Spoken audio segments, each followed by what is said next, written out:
കുറെ ആളുകൾ ചോദിക്കണം ടയോട്ടന്റെ ഗ്ലാൻസ എവിടെ കിട്ടും V variant 2019 last high quality, വേറെ മേജർ ആക്സിഡന്റോ ടോട്ടൽ ലോസ് ഓഫ് ഫ്ലഡോ ഒന്നും ഒരു പരിപാടിയില്ല. കമ്പനി ഹിസ്റ്ററി ഉള്ള വാഹനം, സർവീസ് ബുക്ക്, സെക്കൻഡ് കീ കാര്യങ്ങളൊക്കെ ഉണ്ട്.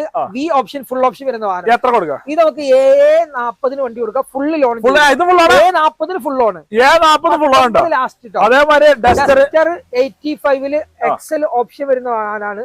അലേവിയില് 4 പുത്തൻ ടയർ, ഒക്കെ ക്ലീൻ പീസ് വാഹനം, പുതിയ ഇൻഷുറൻസ്, പുതിയ ബാറ്ററി എല്ലാം ഉള്ള വാഹനം കേട്ടോ. എത്ര കൊടുക്കാം? ഇത് നമുക്ക് 5.5 ലക്ഷം രൂപയ്ക്ക് ഫുള്ള് ലോൺ എല്ലാ വണ്ടികളും റീപ്ലേസും ക്ലെയിമും ഇല്ലാത്ത വാഹനം. നല്ല ക്വാളിറ്റി ഇഷ്ടമുള്ള വണ്ടി. അതേമാതിരി Polo red colour 5.10 full loan, Highline diesel 5.10 full loan. Highline ജീട്ടിന്റെ ഇഞ്ചൻ വരുന്നില്ല. അതെ അതെ അതെ. കിയ വരുന്നത് 7.25 ലക്ഷം രൂപ, 2020 മോഡൽ 21 റേസർ, 1.2 ലിറ്റർ എഞ്ചിൻ വരുന്ന വണ്ടി. ഫുള്ള് ലോൺ കിട്ടൂല, 1 ലക്ഷം രൂപ മുടക്കുന്നുണ്ട്. 1 ലക്ഷം മുടക്കിയാൽ പെട്രോൾ 7,70,000 രൂപക്ക് വണ്ടി കൊടുക്കാം. 70 നമുക്ക് ഒരു 6.5 വരെ ലോൺ ചെയ്തു, മാക്സിമം ലോൺ 6.25 വരെ ലോൺ ചെയ്തു. 10-90 ഉറുപ്പിക ഇറക്കാൻ കഴിയുക. ഇതാണ് കിയന്റെ നല്ല അടിപൊളി സോണറ്റ് പെട്രോൾ വണ്ടി കൊണ്ടുപോകാൻ 17 മൈലേജും കിട്ടും. അതെ അതെ.